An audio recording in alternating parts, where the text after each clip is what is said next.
ఈరోజు ఒకరి ప్రశ్న, ముస్లిం స్త్రీలు నల్ల పూసలు ధరించవచ్చా? అంటే వివాహమైన వాళ్ళు నల్ల పూసలు వేసుకోవాలా అని అడుగుతున్నారు. వేసుకోవాలా అంటే వేసుకునే అవసరమే లేదు. అంటే ఇప్పుడు ముస్లిమేతర సోదరీమణుల్లో చూసుకుంటే వాళ్ళు తాళిని చాలా ఎక్కువగా ప్రాధాన్యతనిస్తూ ఉంటారు. అంటే స్త్రీకి వివాహమైన తర్వాత ఆ తాళిని గనక తన మెడలో ఉంచుకుంటే తనకి వివాహమైంది అనే ఒక గుర్తింపుకు గాను, భర్తకు ఒక రక్షణగాను వాళ్ళు భావిస్తూ ఉంటారు. అలా అని మన ముస్లిం స్త్రీలలో కూడా చాలామంది నల్ల పూసలను వేసుకుంటూ ఉంటారు. కానీ ఇస్లాం ఇలాంటి విధానాన్ని మనకి ఖండిస్తుంది. అంటే ఏ విధంగా అయితే మనం నల్ల పూసలు, ఎర్ర పూసలు, పసుపు పూసలు, అలాగే తెల్ల పూసలు ఆభరణంగా వేసుకుంటామో ఆ రకంగా వేసుకోవచ్చు.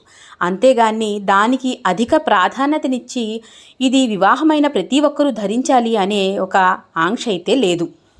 ఇందులో అతి ముఖ్యమైన విషయం ఏమిటంటే, మనం అలంకరణ చేసుకున్నప్పుడు అది కేవలం మన భర్తకు మాత్రమే బహిర్గతం కావాలి. ఇతరులకు చూపించడం కోసం మనం అలంకరణ అనేది చేసుకోకూడదు. ఇది కూడా అంతే.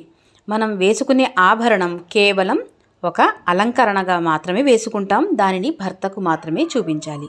అంతేకాని ఇది ఒక రక్షణ కవచంగా కానీ లేదా స్త్రీకి గుర్తింపుగా కానీ ఇది వేసుకోవడానికి వీల్లేదు.